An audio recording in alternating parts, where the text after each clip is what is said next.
Is your small business growing? That's the question we address right here on the Grow Your Biz Show. This is a place where I interview strategic entrepreneurs who can help you to navigate your niches, perfect your pitches, and grow your business. Hi, I'm Paul Madsen, host of the program, and this is episode number 61. And so glad you joined us today. I'm so happy because I'm thrilled because we have Dave Vana in the house. Dave, welcome to the program. Thanks, Paul. Nice to be here. Great to have you. I'm so glad you made time. Dave is a innovator and an entrepreneur and a consultant, a lot of different things. We'll tell you all about that as we go along. Dave, I'm just going to jump right in and ask you the question I often start with, and that is, what business are you in? What benefits do you provide out there in the community? Paul, I like to tell people that I solve problems. I've always been a puzzle solver, and I've always liked to solve problems, and I help people who are in the startup realm who are primarily dealing with technology. I help them build their businesses. I provide consulting to them. I've consulted with a number of different businesses in that fashion. You've indeed been a part of a key part of several stories in the community for many years of exciting startups and exciting growth stories as well. And so the value you bring, I guess, well, take it. One or two of your companies right now. What do you bring? What do those companies bring to their customers? Well, currently I'm working with two different startups. One company is H3C. It's a company that provides chronic care management, chronic coordination to Medicare patients. We have an operations center staffed with nurses and CNAs who reach out to chronically ill patients on a monthly basis, check in with them to see how they're doing, reconcile their medications, arrange appointments for them. That sort of business. Sure. So I'm serving as the CTO for that company. Okay. Chief Technology Officer, in case some people don't know what that is. The CTO, you're serving as that for the people. Yeah. So what differentiates? I mean, what's unique about your business that helps you have hope for the future here? Well, we have an expertise in call centers, and so we're taking that call center expertise and we're applying it to healthcare, and we need to do it in a very efficient and effective manner in order to be successful. So I'm involved in making sure that all the technologies play well together and that they serve our nurses and our CNAs. Sure. Yes. Well, and Omaha's a great place for having that the teleservices infrastructure, isn't it? Lots of talent around here. Absolutely. Been some great stories with how that all goes down. And in fact, a few of the founders of this company have had a number of successes in the in that business. This is the place for that. Yeah, it makes sense. I worked as a recruiter once on a contract basis for a company that moved to Omaha to do a call center type thing, and they came to Omaha because of the call center infrastructure we have here. So yeah, absolutely. I can see that. Well, why is it you're in this business? Why is it you're doing that kind of a industry? Well, I'm specifically working with H3C because the CEO of the company knew me from a prior engagement, and he asked me to come help him out. Sure. But why I'm in the business of helping startups and working in technology is it's because, first of all, I love it. I love working with technology, and I love creating order out of chaos, and that's kind of what the well, that's what startups are all about, right? Absolutely. And especially the smaller ones, you have to wear 1,000 hats. I think you have a dozen you wear at different points in time, and wear them well, right? Yeah. Well, I would like to think so, but you're exactly right. I've been involved in all aspects of the business, from accounting and finance to marketing, sales, production, product management, manufacturing. If you name it, I've done it. Right. Well, that's it. That's what you need in that environment a lot of times. What differentiates a H3C from anybody who does a similar kind of thing? Well, first of all, it's a relatively new business. It was primarily enabled by a new reimbursement code that the CMS put down that allows for reimbursement for this type of service. Gotcha. Basically, the whole idea is what we're trying to do is keep people out of the hospitals, Right, yeah. and identify issues before they happen. Well, and that's part of your why too. We can manage your startup mentality with helping people and helping people live healthier lives. It sounds like. Absolutely. Well, that's great. Well, you've been with a few other companies along the way. Tell us some tales about other startups. I mean, our audience is our entrepreneurs or wannabe entrepreneurs who are maybe looking for an idea, or maybe some small company who's already started and they're wondering, how do I get to that next level? I mean, Sure. Tell us some speed bumps you've hit along the way with that. Yeah, so before I get to the speed bumps, maybe I should tell you a little bit about one of the other companies Please I'm do, working with. yeah. Okay, so the name of the company is LifeLink Plus. LifeLink Plus. I founded it with my partner in that company. Okay. And LifeLink Plus was an idea. I was working with a behavioral health clinic here in Omaha, and we were working on some process efficiencies, working on a few different things, and I asked him, I said, what's the biggest challenge you face? And he said, it's losing patients between visits. So we thought about that. We said, well, here's a problem, and it's a real serious problem. Right. What can we do to help him solve this problem? Right. And we came up with the idea of a technology platform that could manage and monitor those people between those visits, and paired with outreach by clinical staff from our operations center, checking in with them to see how they're doing between those visits. Well, and that's pretty valuable to, I suppose, the clinics that are treating patients, and that kind of follow-up is what you're saying. I never really thought about it that way, the loss of the patient. I've had plenty of healthcare scenarios in my life, and I can see how that would be very critical. Yes, and again, the idea is to identify those issues before they become a real problem, Right. and getting help to that patient before that happens. Early detection type thing, and absolutely, yeah, keep them on their treatment plan and so on, huh? Mm-hmm. And whose idea was it to marry technology with this kind of? I mean, tell us about the inspiration for this company. Sure. So I mean, the inspiration was literally that. It was that conversation with that doctor. Yes, and since I'm a technologist, and I'm always looking for opportunities to apply technology to a problem, that we immediately thought along those lines. We thought to ourselves, how can we use technology to help this doctor solve this problem of losing these patients between visits? Sure. Well, that's a real life lesson there, friends, because it's an everyday thing, going to the doctor, having a treatment, having a follow-up plan. What scenarios can you see in your life? What questions can you ask to just an everyday thing going on, and come up with an idea? And Dave and his partner came up with an idea after a conversation with the doctor. Absolutely. And you married what you knew and what you had going on with in your mind and in your experience to a solution for them. Yep. And how old is this company now? Well, the company, yes, the company itself is about 9 months old. Okay, wow. It was actually germinated inside of another company, and then we spun it out. Gotcha. Okay. So we developed a prototype for the product. We put it out in the field, and we tested it on a number of patients, and got feedback. And we went back and refined our feature and functionality list and the process.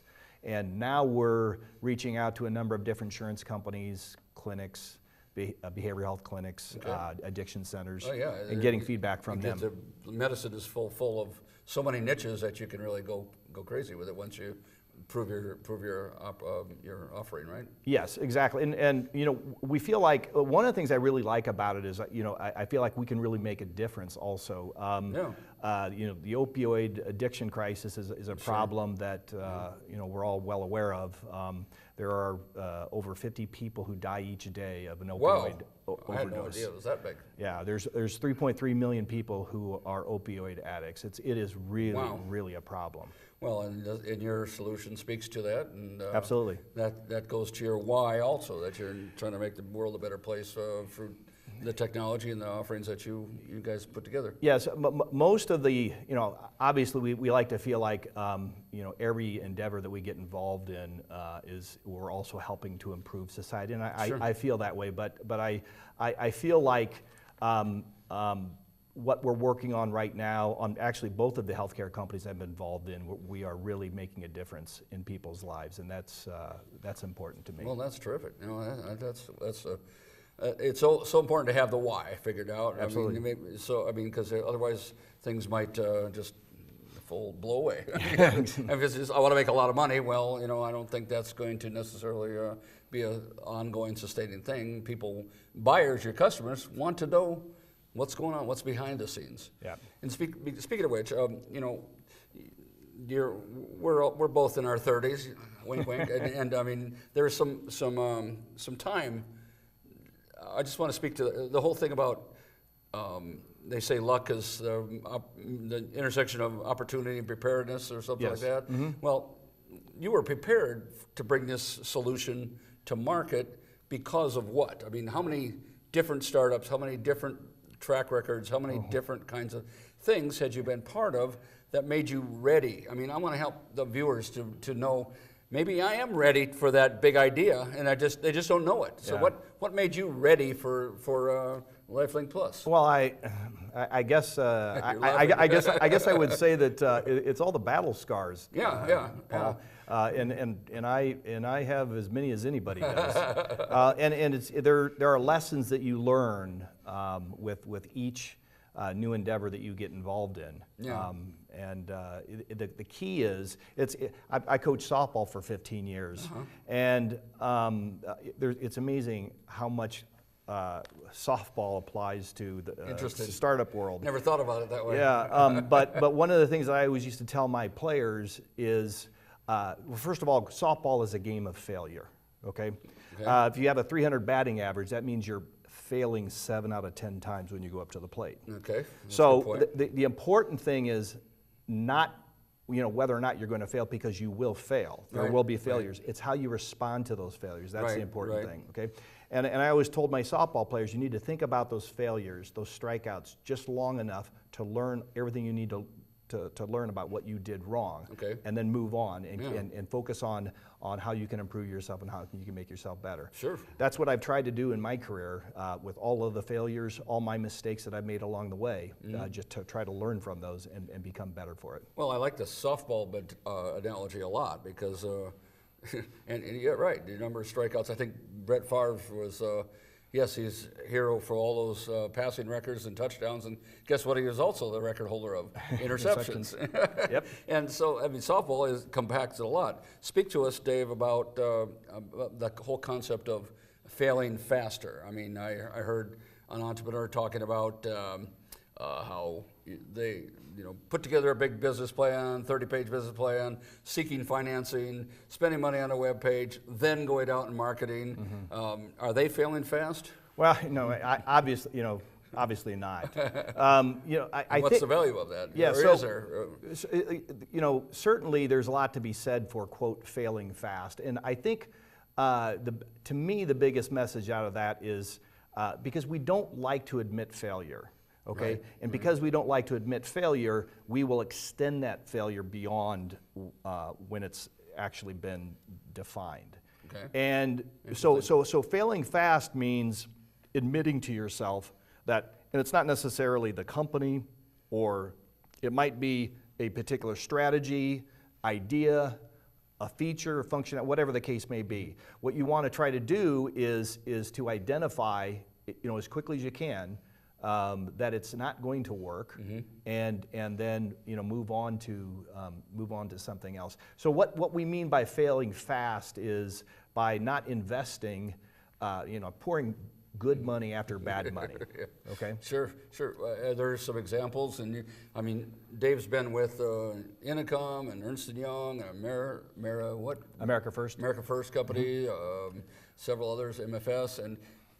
Are there some examples along the way that you can show us of maybe where someone did fail fast and benefited from it? Yeah, so... there's many stories, I'm sure. Yes. Yes. Too many. Yes. Well. Put you on the spot here. Sorry. Yeah. No, that's fine. There was a company that I had co-founded a technology company with a couple of friends of mine, and we rolled it into another telecom services company. And we had tried some different things within it, and within the strategy of where the then CEO wanted to take the company, and there was a little bit of difference of opinion on where that company should go, and because of that, we saw that it essentially needed to fail fast. So then we rolled our technology services company out of that company. Because of that. Yeah, you actually disengaged from that one, and you had the vision to see where it was going. I mean, what helped you have the vision? What helped you have the background to make that decision? Well, again, sometimes. Sometimes that vision isn't quite right. I remember I had invested in Yahoo early on, and I think I was up 4 or 5x, and I decided, wow, it's going to head south, and I need to get out, and I think it ended up going up another 20x. So I don't always, obviously, you evaluate the situation based on what facts you have in front of you at the time. We just evaluated the situation based on what we believed where the company needed to go, where we needed to focus our energy and resources, and that was just different than the CEO wanted to. So well, and it's like you said. I think it's all the battle smarts, the streets, the scars, and the street smarts that you gain over the years. Well, tell us about some of the other startup things that you've been part of, or after. Where's LifeLink going? We'll leave one last question on them. And where are those companies going? Where do you see them headed?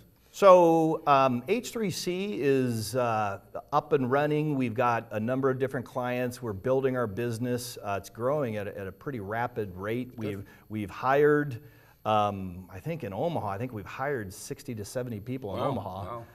And we're going to just continue. And how old is the company? That company is a couple years old. Okay. And that's just going to continue to grow like a weed. A pretty exciting future for that company. Yeah. Well, I like how you've targeted a really tight niche, and that's the one with the code that opened up, or did I get it mixed up? H3C is where we do the outreach to the Medicare patients. Right, and a new code allowed reimbursement for that. Yes.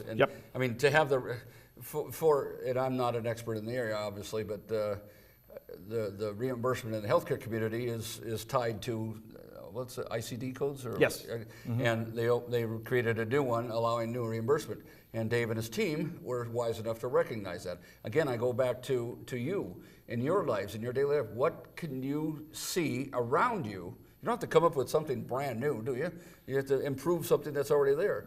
What can you see around you that is going to be an opportunity? I mean, have you seen other examples of that out there in the marketplace where people just had an idea, just a small improvement on something else being already done? Well, I mean, you can go down to 1 Million Cups or the Startup Collaborative, and there's a number of those examples. Sure. And quite frankly, a lot of these startup ideas are actually formulated. Somebody's an employee of a company, and they see a problem, and they look around for a solution to the problem, and it's nowhere to be found. Yeah. So they make up their mind, well, heck, I'll go solve this problem. Well, you go back yourself as a innovator way back. Tell about the spreadsheet thing that you saw company using. Now you're dating me. Now I didn't say what year. Now the secret's going to be out about the the computer. Yeah, yes. You're right. Yeah. So I was actually working at the time for America First Companies, run by Mike Yanni, just an amazing individual. Yeah. At the time, it was while it was a large company in terms of the assets we managed, it was a small company in terms of personnel. And I think we had about 40 people at the time, and we were using 3 different spreadsheet programs at the time. Right. Now I'm really going to date myself. Yeah. Well, we're using Excel. Oh, you're going to name them, huh? Lotus and SuperCalc. Oh my!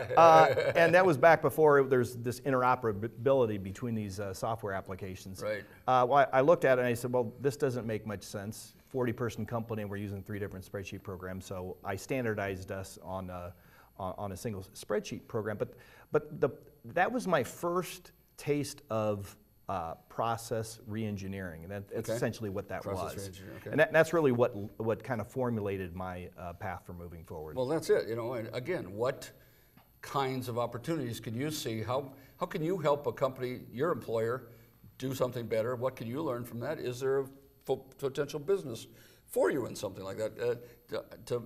What ideas do you have for people? How to put that innovator hat on? I mean, how can people look at the world more innovatively, if that's a word? Well, I almost feel like that it comes natural for some people to recognize that there's something wrong with the situation, and to think about what's a better way to do this. Whereas maybe some people aren't, they're fine with the situation. Yeah. Okay? Oh, So part of it is it might be ingrained in the personality. Right. But it's literally it is, to me, it's just as simple as that. You ask the questions like I asked the doctor, what is the biggest challenge you face?